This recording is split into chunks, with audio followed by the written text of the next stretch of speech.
누가 나오시나 저는 궁금했는데 우리 두 가정에 나오셨군요. 다음에 중앙 주차는 누구신지도 궁금합니다. 저도 잘 모르겠습니다. 이렇게 기대감을 주셔서 고맙습니다. 네. 오늘 말씀의 제목은 복음에는 하나님의 의가 나타나서라는 제목으로 우리 함께 말씀 잠깐 나누도록 하겠습니다.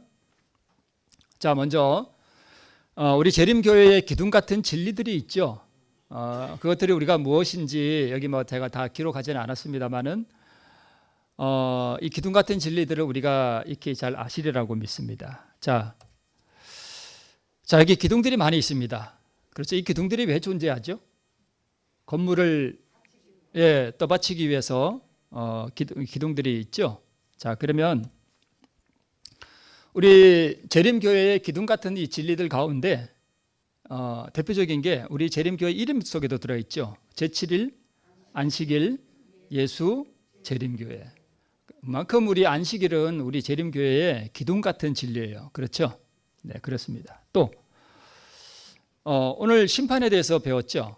자, 조사심판. 우리 재림교회 어떠한 교회도 가지고 있지 못한 우리 재림교회만 가지고 있는 기둥 같은 진리가 맞습니까?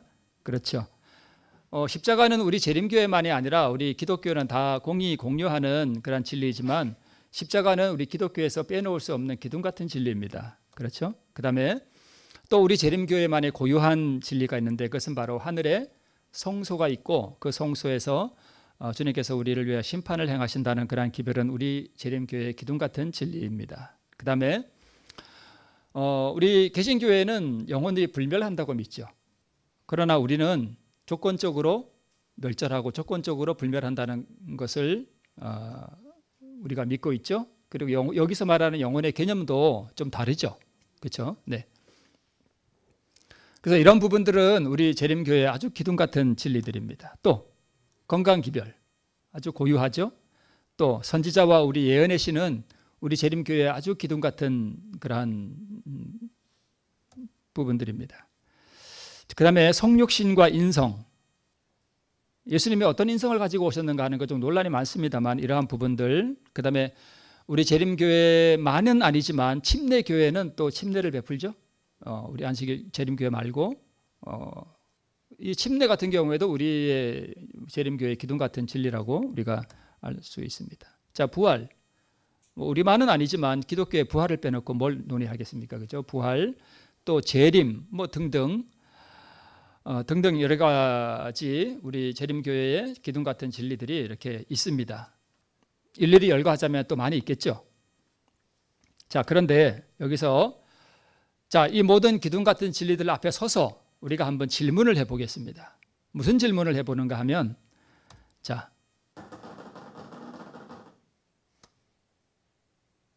질문은 이것입니다. 이 진리들이 복음인가 하는 것입니다. 여기에 나와 있는 안식일, 조사심판, 십자가, 하늘성소, 건강기별, 침례, 부활, 재림, 기독교가 공유하는 진리들도 있고 우리 재림교회만의 고유한 진리들도 있는데 이 진리들이 과연 복음인가 하는 것입니다. 결론부터 말씀을 드리면 여기에 나와 있는 이 기둥 같은 진리들은 복음은 아닙니다. 우리가 이것을 복음으로 알고 있으면 우리는 진리를 잘못 이해하는 것입니다. 심지어 십자가도 그렇습니다. 자,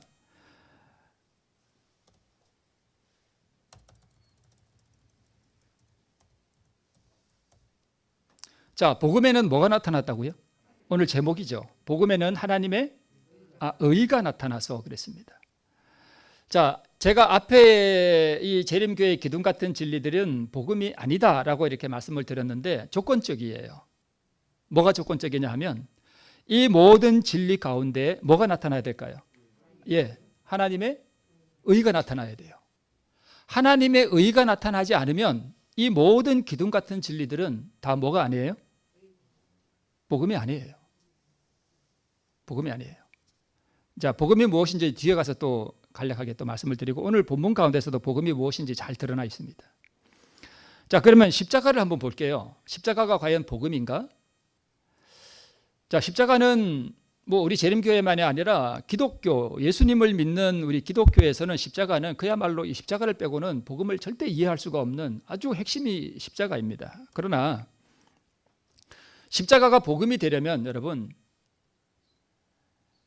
2000년 전에 예수님이 십자가에서 돌아가셨다는 것을 믿으면 내가 변화되고 내가 구원받습니까?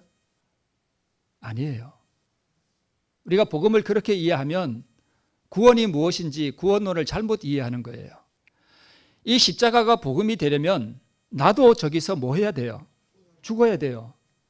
그거 없이 십자가를 우리가 아무리 논해봐야 그것은 복음이 아닙니다. 그래서 그리스도와 함께 내가 거기서 죽고 내가 장사 지내고 내가 새롭게 부활하는 경험이 없으면 이 십자가는 그냥 이렇게 목에 걸고 다니는 장식품밖에 안 돼요. 아무것도 아니에요. 그것이 나의 구원과 아무 상관이 없습니다. 물론 이 십자가가 존재했기에 우리에게 구원의 길이 열린 것은 사실이에요. 그죠? 그러나 그것이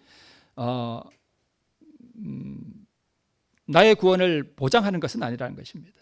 그래서 우리가 십자가를 이야기하면서 우리가 감성적으로 이해하고 감성적으로 우리가 십자가를 논하면서 우리가 울고 눈물 흘리는 거 그것이 나에게 구원을 주는 것은 아니라는 것입니다. 자, 그러면 안식일은 어떻습니까? 옛날 이렇게 성전을 아름답게 짓고 여기서 안식일마다 이스라엘 백성들이 모여서 뭘 했을까요? 예배를 드렸죠. 제사를 지냈죠. 이스라엘 백성들이 안식일을 잘 지켰습니까? 물론 뭐 안 지킨 경우도 많이 있습니다만은 일단 외형적으로는 잘 지켰습니다. 그러나 그들이 지킨 그 안식일이 그들에게 구원을 가져다 주었나요? 아니요. 못 주었어요. 그래서 안식일 자체는 복음 자체는 아닙니다. 자, 그러면 이 안식일의 주인은 누굴까요? 우리가 잘 아는 것처럼 인자이세요. 인자가 누구예요? 예수 그리스도시죠. 인자가 안식일의 주인입니다. 그러면 안식일을 우리가 왜 지키죠? 구원 얻으려고 지키는 건 아니죠. 뭐 구원 얻었으니까 지킨다 그러죠. 근데 그것도 사실 틀린 말이에요. 물론 구원 얻은 사람들이 우리 안식일에 교회에서 예배를 드리는 건 당연하지만 그러나 진짜 구원을 얻었다는 것은 외형적으로 우리가 교회에 오는 것뿐만이 아니라 무엇이 내 안에 존재해야 하는가 하면 내 안에 뭐가 있어야 돼요? 안식의 경험이 있어야 돼요. 그게 진짜 안식일을 지키는 거예요. 자, 수고하고 무거운 짐진 자들아 다 내게로 오라. 안식일이 너희를 쉬게 하리라? 아니에요. 내가 너희를 쉬게 하리라. 그러면 우리가 육체가 안식일 날 이 성전에 와서 안식일을 잘 지키면 우리가 내 안에 쉼이 이르러 오는가요? 그건 아니죠. 안식일을 우리 안에 진정한 안식의 경험을 가지려면 그러면 누구에게로 가야 될까요? 예수에게로 가야 돼요. 그분이 나에게 뭘 주시는 거예요? 안식을 주시는 거예요. 우리가 교회 와서 안식일을 지킨다고 교회 와서 있지만 우리가 잘 알잖아요. 교회 와서 싸우고 화내고 열받고 삐지고 나 진짜 교회 안 나올래. 우리가 얼마나 많이 봐요. 진짜 안식이 있나요? 우리 안에?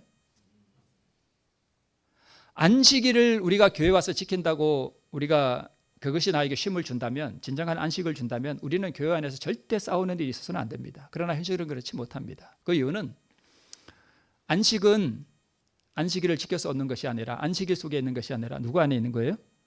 그리스도 안에 있는 거예요. 그래서 그리스도가 내 안에 없으면 안식일은 1000년을 지켜도 다 헛것입니다. 그래서 안식일 자체는 뭐가 아니에요? 복음이 아닙니다. 참 안식이 날짜에 있습니까? 아니면 안식일의 주인이신 그리스도에게 있습니까? 그리스도에게 있습니다. 날짜에 있는 것이 아닙니다. 그래서 오늘이 안식일인지 모르고 이제 내일 제가 이제 가끔 이런 농담을 하는데요. 이렇게 지나가다가 집사람하고 이렇게 가다가 우리 계신 교회가 이래 보이잖아요. 그럼 제가 이런 농담해요. 아유, 저 교회 김 목사님 예를 들어서 오늘이 이제 토요일이다 그러면 지나가다가 교회 보면 아우 저기 김 목사님 내일 설교하려고 설교 준비하시느라고 바쁘시네. 제가 이렇게 농담하면서 지나가거든요. 그러면 그 계신 교인은 이제 내일이 안식일이잖아요. 그들에게. 그런데 일요일을 안식일로 주일로 지키는 많은 성도들이 뭐 다 그런 건 아니겠지만 실제로 거듭나고 그리스도를 마음속에 모시고 안식을 경험하며 살아가는 사람이 있을까요? 있어요. 안식일 교인, 개신교인 중에 구원받을 사람들이 많이 있어요. 천주교회는 없을까요? 있어요. 그러면 안식일에 우리 안식일을 지키는, 토요일을 안식일로 지키는 모든 사람들은 그러면 다 안식의 경험을 가지나요? 그것은 또 아니에요. 그러면 뭔가요? 안식이 날짜에 있나요? 그리스도에게 있나요? 그리스도에게 있어요. 그래서 안식일 자체는 복음이 아닌 거예요. 그래서 안식일을 지킨다는 것은 나를 준수하는 것만이 아니라 그리스도께서 내 안에 내재하실 때에 그분이 주시는 안식의 경험에 들어가는 거, 그죠? 그게 진짜 안식일을 지키는 거예요. 그러면 그런 사람은 안식일뿐만 아니라 일주일의 모든 삶이, 우리 안 교장님 오늘 그런 말씀하셨나요? 네. 일주일의 모든 삶이 뭘 누리게 될까요? 안식을 누리게 되는 거예요. 그렇죠? 네. 그리스도 없는 안식일. 예수님은 십자가에서 돌아가신 걸 좋아하고 감사하고 눈물 흘리는데 나는 그 십자가를 뭐 하고 싶어요? 피하고 싶어. 안 죽고 싶어. 그래서 만약 신부가 결혼식 날짜가 다 됐는데 결혼식에 입장을 하는데 결혼식을 치르는데 정작 누가 없으면, 신랑이 없으면 그게 무슨 결혼식이에요, 그죠? 내가 안식일에 교회에 와서 앉아있는데 내 안에 그리스도가 없으면 신랑 없는 신부와 같은 것이에요. 자, 이것은 우리 시편에 있는 말씀인데요. 바다가 그의 것이라 그가 만드셨고 육지도 그의 손이 지으셨도다. 굽혀 경배하며 우리를 지으신 여호와 앞에 무릎을 꿇자. 창조주 앞에 나가서 지금 뭐 하는 모습이에요? 경배하고 예배하는 모습이죠. 그런데 이 사람들이 마사와 무리바에서 물이 없다고 불평함으로 하나님께 반역했죠. 그래서 하나님께서 뭐라고 말씀하셨는가 하면 저희는 내 안식에 들어오지 못하리라. 그 사람들은 안식일 안 지켰나요? 잘 지켰죠? 네, 그렇습니다. 여러분, 부활은 어떻습니까? 내 밖에서 일어나는 부활은 나의 구원과 아무 상관이 없습니다. 우리가 교과를 통해서 누가 언제 부활했고 예수님이 2000년 전에 이렇게 부활했고 나사로도 부활했고 12살 소녀도 부활했고 이런 거 우리가 아무리 공부해도 그것을 공부하면 내가 부활하나요? 그거 공부하면 내가 부활하나요? 아니에요. 2000년 전에 예수님이 부활하신 사건은 굉장히 중요한 사건이에요. 그러나 예수님이 부활했다고 해서 모든 사람이 다 생명의 부활을 얻는 것은 아닙니다. 뭐 하지 않으면요? 내 안에서 그리스도가 부활하지 않으면 그렇습니다. 부활은 언제 해야 되죠? 답이 여기 나와 있네요. 부활은 언제 해야 돼요? 지금 해야 돼요. 여러분, 우리가 교과를 공부하면서 예수님의 재림할 때 우리가 부활합니다. 아무리 공부해도 소용없다니까요. 부활을 언제 해야 돼요? 지금 해야 돼요. 지금. 그렇게 우리가 성경을 공부하면 더 이상 말씀 안 드리겠습니다. 그러면 왜 지금 부활해야 됩니까? 왜 지금 부활해야 되죠? 자, 보세요. 인간은 모두 태어날 때 뭘로 태어나요? 다 죽어서 태어나요. 다 사사나로 태어난다고요. 왜요? 죄인으로 태어나니까 다 죽은 채로 태어나는 거예요. 그래서 죽은 채로 태어나서 뭐 이렇게 열심히 잘 사는 것 같지만 얼마 살다가 그냥 흙으로 돌아가는 거예요. 그래서 사람은 뭐 할 필요가 있는가 하면 거듭날 필요가 있습니다. 거듭난다는 것은 새 생명을 받는다는 뜻이거든요. 그러면 자, 생명은 누구죠? 내가 곧 길이요 진리요 생명이에요. 예수님이 생명이세요. 그렇죠? 그러면 생명 되신 그리스도를 어떻게 내 안에 영접할 수 있는가를 배우는 것이 중요하겠죠. 이것만큼 중요하지 않은 게 어디 있겠어요. 그렇죠? 그래서 다시 한번 볼게요. 의는 뭐며? 사랑이며 사랑은 하나님의 빛과 생명이다. 여기 보니까 의가 곧 뭐예요? 생명이에요. 그렇죠? 의가 생명이에요. 그러면 의를 얻으면 뭘 얻는 거예요? 생명 얻는 거예요. 의를 얻어야 생명을 얻는 거예요. 그러면 생명을 얻는 걸 뭐라 그러죠? 죽은 자가 생명을 얻는 것을 뭐라 그래요? 그걸 부활이라 그래요. 내가 죽은 채로 태어났어. 그래서 한 30년, 40년 살다가 어떻게 교회를 다니게 됐어. 그래서 예수님을 잘 믿게 됐어. 그리고 믿음으로 얻는 의가 무엇인지를 알게 됐어요. 그래서 그걸 했더니 정말 깊은 의를 경험했어. 그러면 그 사람은 뭐 한 거예요? 부활한 거예요. 왜요? 의가 뭐니까? 생명이니까. 이해가 되시나요? 이해가 되시죠? 예, 죽은 자가 생명을 얻는 걸 부활이라 그래요. 우리는 다 죽은 채로 태어났어요. 그랬다가 교회를 다니면서 생명을 얻었어. 의를 얻었어. 그러면 그게 부활이에요. 그러면 부활은 지금 해야 돼요? 재림 때 해야 돼요? 지금 해야 되는 거예요. 그러니까 성경을 이렇게 이해하지 않으면 안 된다니까요. 그러면 생명의 의는 언제 받아야 돼요? 말씀드렸듯이 이 생명인 의는 재림 때 받아야 돼요? 지금 받아야 돼요? 지금 받아야 돼요. 답이 나오죠? 네, 답이 나오는 거예요. 그러므로 재림 때의 부활과 과거의 부활 사건을 배울지라도 지금 내가 부활하는 경험이 없다면 그게 다 무슨 소용이 있어요? 아무 소용 없어요. 맞나요?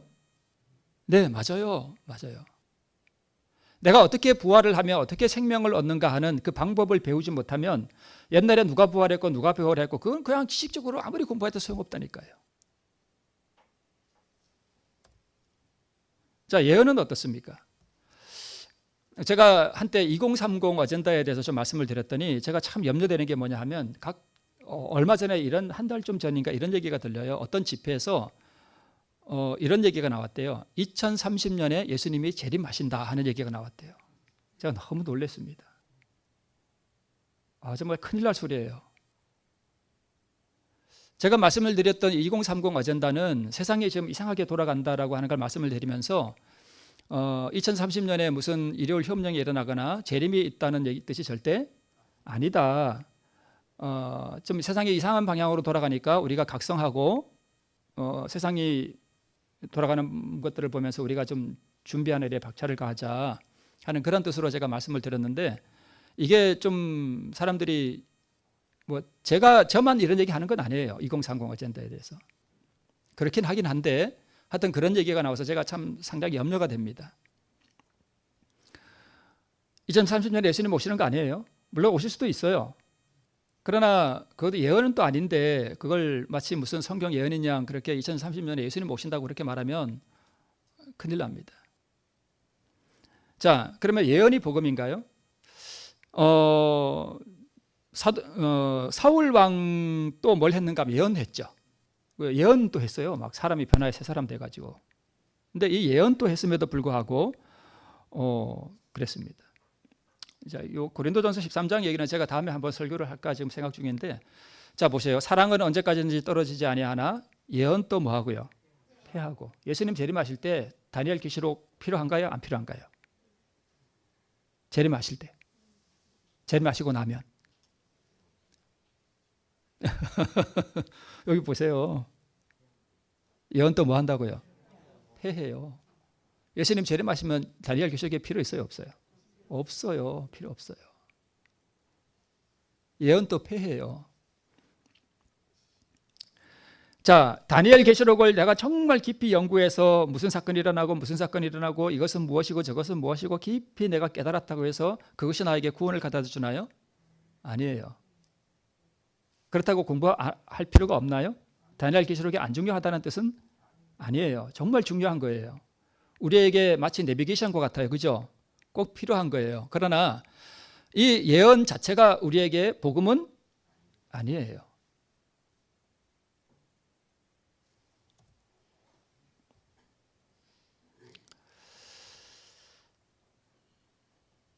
자, 오늘 심판 배웠죠?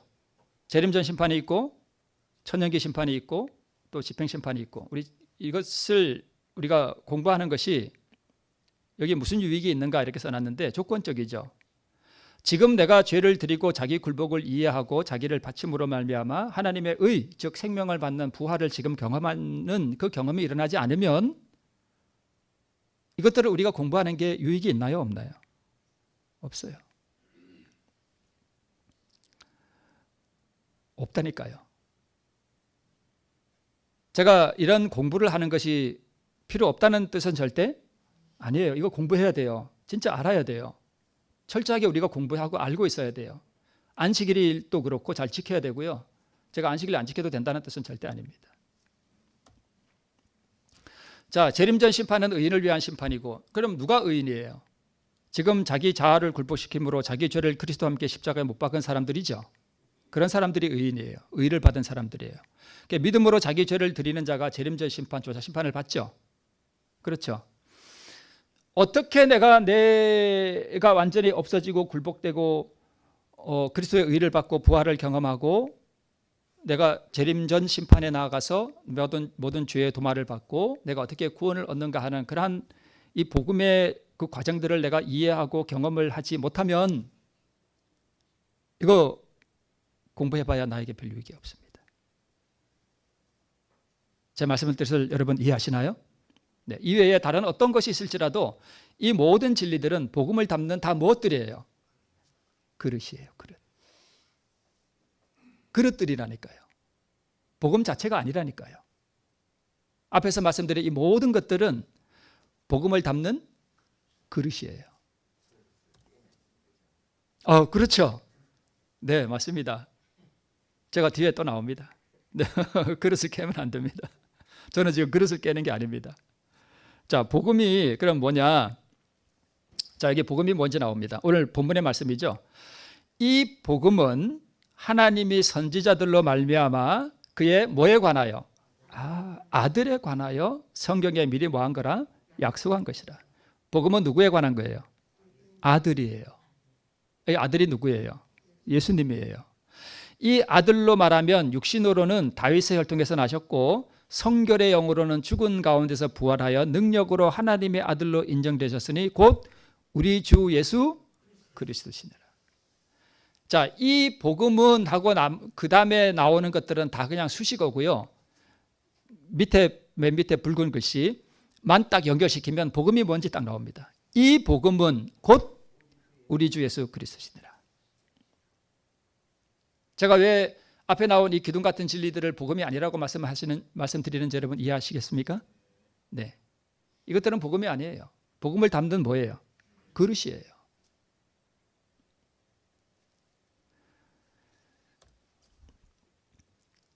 무엇이 복음이에요? 주 예수 그리스도가 복음이에요. 이거 외에는 복음이 아니에요. 그리스도와 그분의 의, 이거 외에는 복음이 아니라니까요. 그래서 우리가 십자가를 아무리 설교하고 무슨 예언을 우리가 공부하고 조사심판에 대해서 이야기하고 무슨 심판이 있고 무슨 심판이 있고 이런 거에 대해서 우리가 공부하고 또 뭐 부활을 논하고 재림을 논할지라도 예수 그리스도와 그분의 의를 우리가 어떻게 소유하고 우리가 어떻게 그것을 얻는지를 알지 못하고 또 그것을 실제로 얻지 못하면 그것들은 다 그림자일 뿐입니다. 맞습니까? 네, 그래요. 자, 오늘 본문에 또 이런 말씀이 나오죠. 태초부터 있는 생명의 말씀에 관하여는, 그러면 이 태초부터 있는 생명의 말씀이 뭐예요? 앞에서 말한 복음? 그거죠. 예수님이시죠. 예수님이 생명의 말씀이시죠. 자, 그러면 이 태초부터 있는 생명의 말씀에 관하여는, 이것을 다른 말로 바꾸면 복음에 관하여는, 이렇게 읽을 수 있겠죠. 그럼 그렇게 한번 읽어볼까요?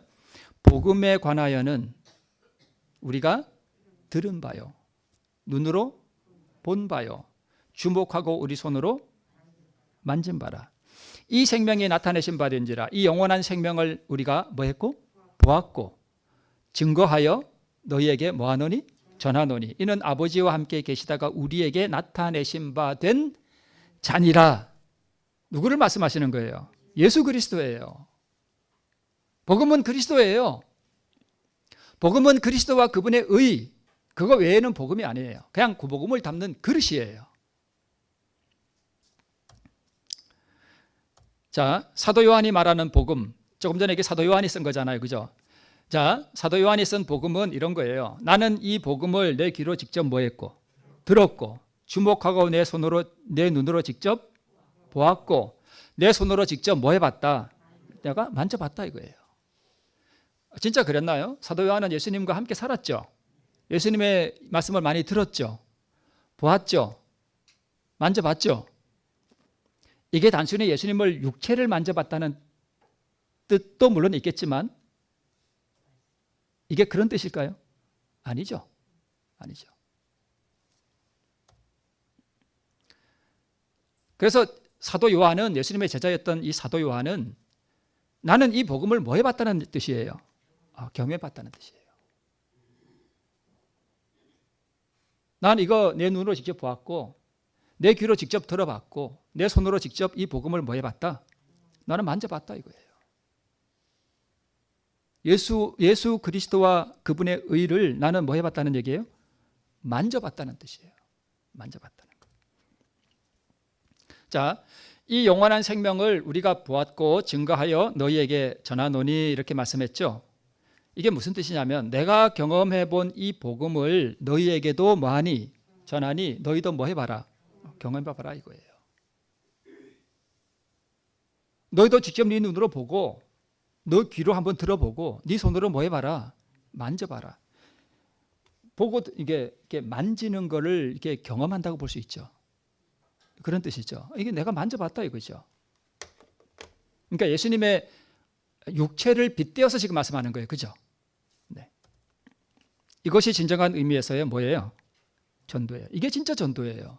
전도는 뭐냐 하면 예수 그리스도를 내가 뭐 했고 들었고 내 눈으로 뭐 했고 보았고 내 손으로 뭐 해봤다? 만져봤다.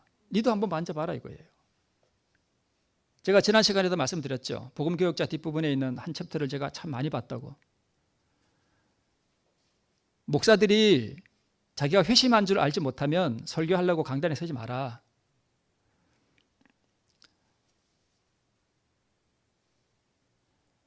그러니까 이것이 복음이다. 나도 이거 만져봤다. 이렇게 하니까 이게 만져지더라. 니도 이렇게 한번 해봐라. 그게 전도라니까요.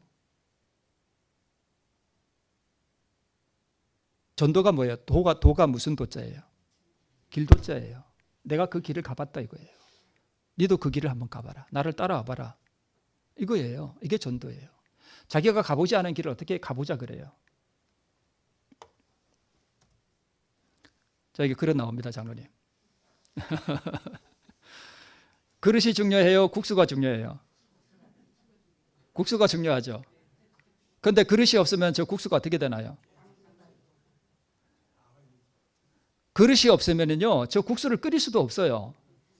담을 수도 없고요. 국자로 뜰 수도 없고요. 숟가락이 없으면 먹을 수도 없어요. 맞나요? 그릇이 중요하지 않나요? 너무너무 중요해요. 그러나 그 안에 담은 국수는 비할 데 없이 더 중요합니다. 그릇 먹고 사나요? 국수 먹고 사나요? 이 추운 날 뜨끈한 국수 한 그릇 드시고 싶으시죠? 네. 자, 그러면 우리가 맨날 저 국수에 대해서 저거에 대해서 우리가 연구하면서 저 국수 그릇은 스텐으로 만들어졌고 스텐의 성분은 어떻게 됐고 저것은 사기로 만들어졌느냐 아니면 노수로 만들어졌느냐 이런 거 연구하면 물론 그 연구할 수도 있죠. 그죠? 그러나 그것이 우리를 배부르게 하나요? 그건 아니잖아요. 사실은 이 그릇보다는 뭐에 대해서 우리가 더 깊이 연구해야 될까요? 국수에 대해서 깊이 연구해야 돼요. 예수 그리스도가 그분이 어떤 분인지. 자, 여기에 이제 국수가 이렇게 있으면, 자, 그러면 이 국수에 대해서 연구하고 그릇에 대해서 연구하는 것도 필요한데, 그러면 이것을 연구하는 것이 또 물론 중요하지만, 그러나 그릇도 중요하고 국수도 중요하지만 정작 더 중요한 게 있어요.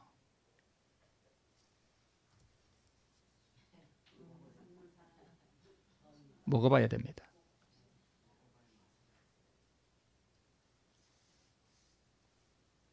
제가 저 사진을 옛날부터 전에도 한번 본 적이 있는데 제가 느낀 게 저 남자 참 잘생겼다 그런 생각이 들었습니다.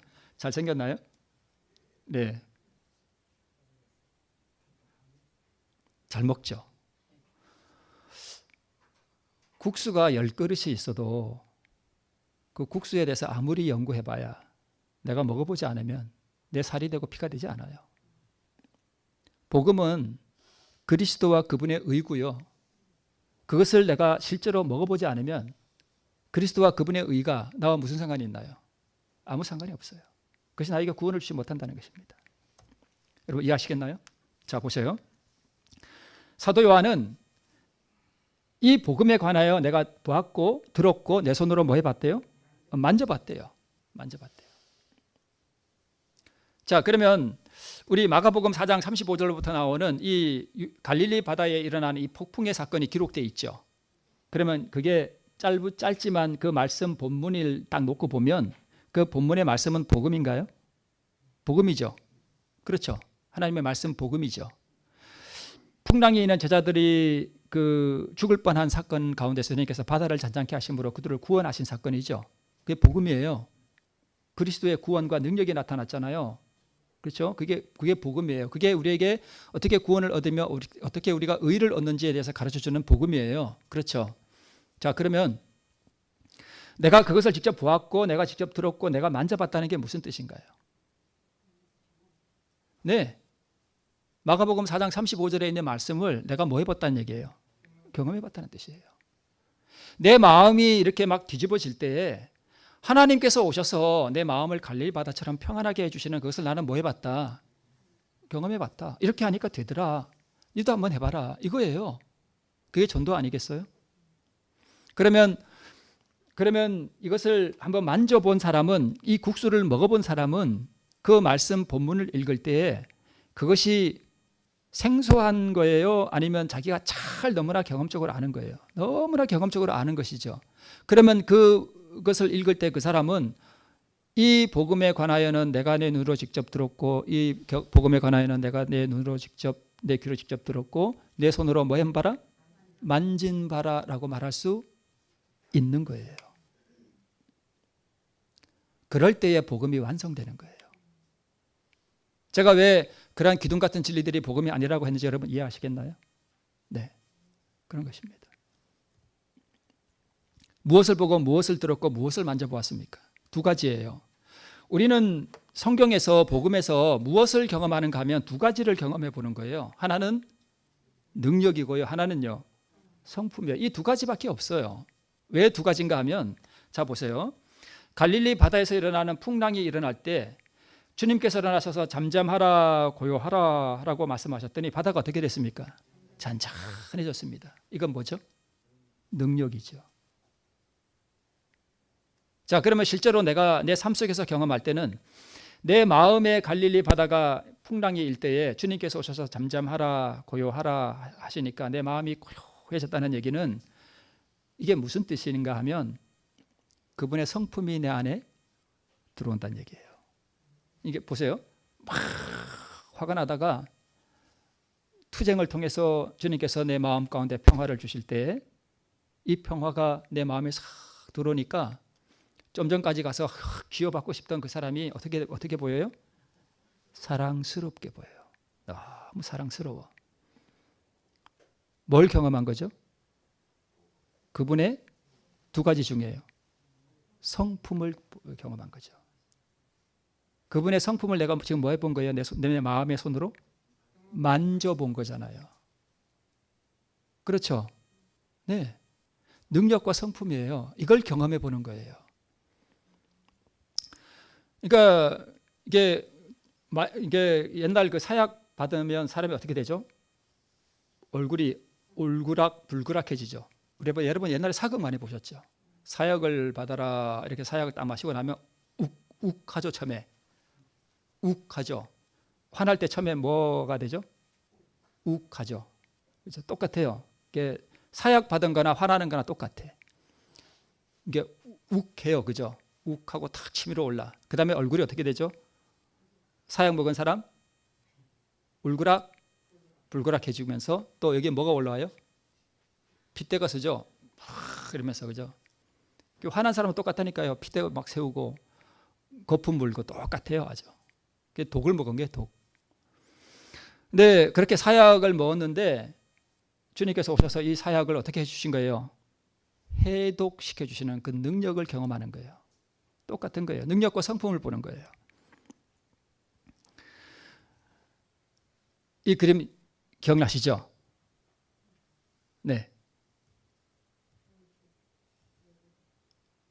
저 뒤에 있는 게 뭐였다고요? 저게 자아예요. 저거 끌고 예수님에게 가서 다윗은 예수님을 표상하잖아요. 가서 예수님에게 뭐 하는 거예요? 드리는 거예요. 그죠? 바치는 거예요. 그죠? 이거 이해하시죠? 이게 믿음으로 얻는 의를 설명하는 그림이라고. 그렇죠? 근데 이 아비가일은 뭘 표상하냐면 지성과 선택력과 의지를 표상해요. 내가 나쁜 짓을 막 하고 있을 때 내가 이렇게 살면 안 되는데 하는 생각이 들죠. 그게 지성이에요. 그때는 그 지성이요, 내 마음속에 있는 이것을 갖다가 주님께 바치기로 뭐 해주는 거예요? 선택해 주는 거예요. 결정해 주는 거예요. 허락해 드리는 거예요. 그 역할을 하는 게 지성이에요. 이해하시겠죠? 왜 아비가일은 지혜롭고 이렇게 총명하다 그랬고 남편인 나발은 우둔하고 이렇게, 그게 딱 맞다니까요. 그 둘이 내 안에 다 있다니까요. 이해하시죠? 네, 그래요. 성경이 아주 기가 막혀요. 기가 막혀요. 그래서 모든 성경이 다 믿음으로 얻는 의를 설명하는 거라니까요. 물론 다윗은 그리스도, 복음, 의를 설명하는 거예요. 그렇죠? 네. 자, 요거는요, 저기 뒤에 제가 숨겨놨는데 이게 뭐냐면 제가 며칠 전에 받은 문자예요. 문자인데 이거를 제가 여기 소개하려고 그런 건 아닌데 제가 오늘 아침에 자다가 어젯밤에 너무 추웠어요. 보일러가 낮에는 안 돌아가잖아요. 그러니까 금요일날 이제 그 전날 해놨던 거 금요일날 여기 다 쓰니까 밤 10시에 돌아가니까 보일러가 다 식은 거예요.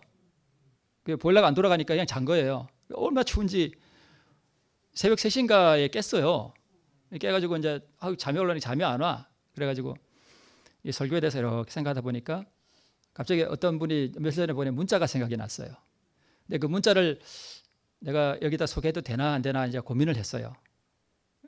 고민을 했는데 괜히 또 어떤 사람의 또 프라이버시를 침해하는 게 아닐까 싶어서. 그런데 가만히 생각해 보니까 여기에 소개해도 이 문자를 누가 보냈는지 여러분 알까요, 모를까요? 아무도 몰라. 우리 중에 아무도 몰라. 그래서 소개해도 되겠다 싶어. 그분이 혹시 제 설교, 오늘 설교를 볼지도 몰라. 그러면 누구만이 저거 내가 보낸 문자네 하고 알까요? 그분만 알아. 그래서 소개해도 될 것 같아. 그래서 소개해 드릴게요. 네. 이게 왜 또 나오지? 목사님 안녕하세요. 내 속에 꿈틀거리는 죄로 인해 몹시 힘들고 괴로운 시간들을 보내다가 목사님의 홍해와 요단강의 믿음에 의해 말씀을 듣고 용기를 내어 순종한 결과 말씀대로 이루어지는 성령의 역사를 경험하고 얼마나 감사하고 기쁜지 그냥 지날 수 없어서 이렇게 글을 씁니다.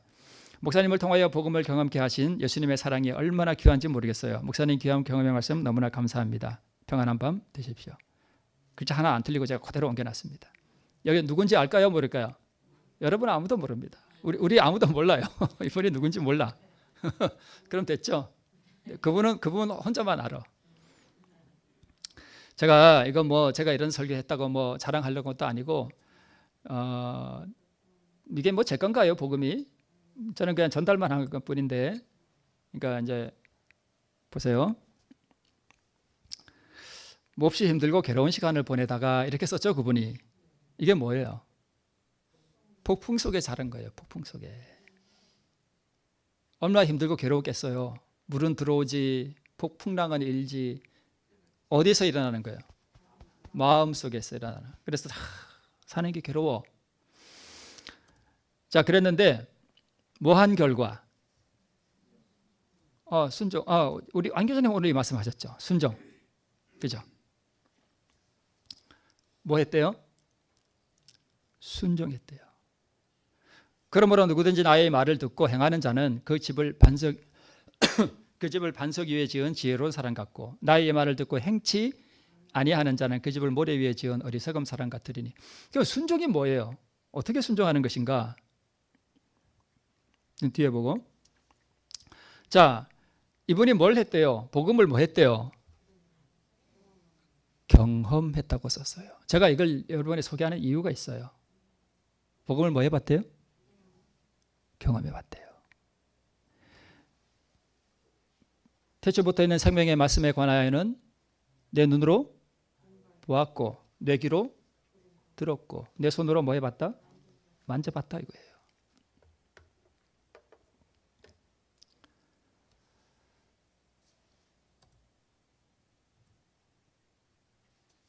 복음을 경험케 했더니 이분이 뭘 느꼈어요? 예수님의 사랑을 느꼈어요. 자, 우리는 뭘 만져보는 거라고요? 두 가지? 능력과 성품이에요. 영원한 복음이신 예수 그리스도의 능력과 그분의 성품을 경험해 보는 게 바로 복음을 경험하는 거예요. 자, 복음에는 뭐가 나타났어? 하나님의 의가 나타났어. 의는 뭐예요? 생명이고 사랑이죠. 복음에 하나님의 의가 나타났나요? 네, 그분에게는 나타났습니다. 그렇죠. 그분에게는 나타났어요. 자, 이걸 왜 소개하려고 또 생각했냐면 여러분 보셔요. 우리 안 교장님이 오늘 말씀하시기를 자연 또 뭐라고 말씀하셨죠? 성경이라고 말씀하셨죠. 두 번째 성경이라고 말씀하셨죠. 세 번째 성경이 또 하나 있어요. 경험의 성경이에요. 성경이 뒤에 있네. 이 성경과 자연계의 성경과 경험의 성경에서 저는 물론 이 성경도 중요하지만 경험의 성경이 정말 중요한 거예요. 만약 이분이 2000년 전에 어떤 걸로 고민했는지 저는 모릅니다. 이분이 2000년 전에 만약 살았고 예수님에게 가서 이분이 그러한 경험을 했다. 그래서 예수님에게 이것을 고백했다. 그래서 사도가 이렇게 썼다면 어쩌면 이분의 이야기가 어디 기록됐을 수도 있어요. 여기에 기록됐을 수도 있어요. 여기에 기록되어 있는 무슨 죄인이라든가 병자들이 고침받는 이야기는 그들에게 있어서는 다 자기 경험의 성경이에요. 맞나요? 자기 경험의 성경이 여기에 기록된 것뿐이에요. 그러면 우리 경험의 성경은 어디에 기록될까요? 물론 마음에도 기록되죠. 어디 기록될까요? 하늘에 기록돼요. 영원히 없으시지 않아요. 여기에 성경에 구원받은 사람들 이야기는 진짜 이야기는 어디에 기록되어 있냐면 하늘에 기록되어 있어요. 이거는 없어질 거예요. 이 책은 자체는 그죠? 하늘에 기록돼요. 그래서 제가 이것을 여러분에게 소개해 드리는 것입니다. 의는 사랑이며 사랑은 하나님의 빛과 생명이다. 자, 이분이 또 이렇게 썼어요. 말씀대로 이루어지는 성령의 역사를 뭐 하고요? 경험했대요. 말씀이 내 안에서 뭐 해지더라? 되더라 이거예요. 순종하게 했더니 내가 이 말씀을 뭐 해봤다? 만져봤다 이거예요. 제가 왜 창세기 1장이 믿음으로 얻는 의를 우리에게 설명하는 거라고 말씀드렸는지 여러분 이해하시겠죠? 창세기 1장에 가라사대 빛이 있으라 뭐하라 하니까 하나님의 말씀이 그대로 되더라 이거예요. 그래서 창세기 1장은 믿음으로 얻는 의를 설명하는 거예요. 말씀대로 되는 게 구원이에요. 말씀대로 된다는 것은 말씀을 내가 만져봤다는 뜻이죠.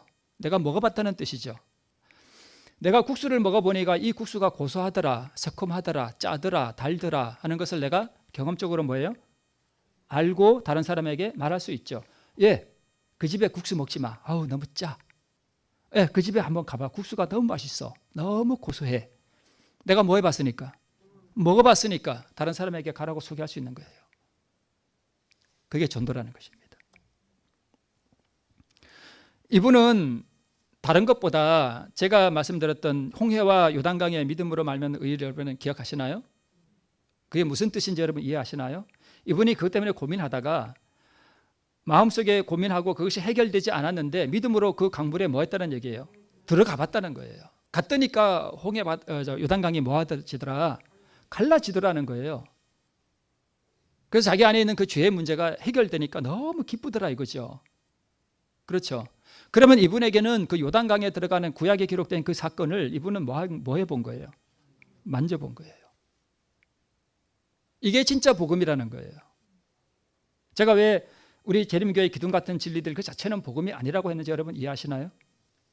그것은 복음을 담는 그릇들이에요. 예수 그리스도와 그분의 의를 내가 알고 그 의를 내가 먹어보고 만져보지 않으면 그것이 아무 상관이 없다니까요, 나의 구원과.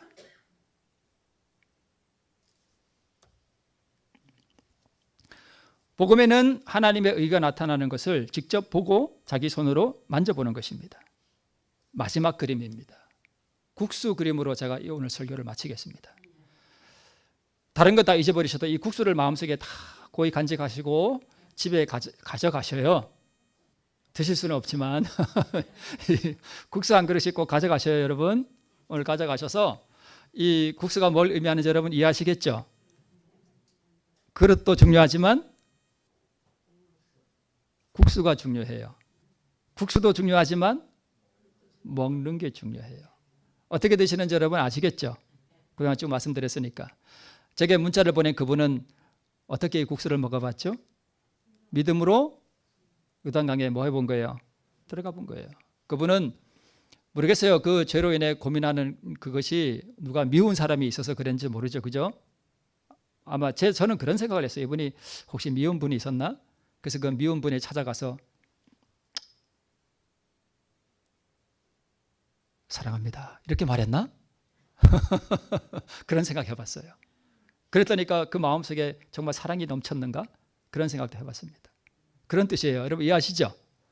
여러분 오늘 국수 한 그릇씩 꼭 가져가시고 날마다 이 의의 국수를 드심으로 이 복음을 직접 만져보는 우리 성도들 되시길 바라면서 말씀을 마치겠습니다.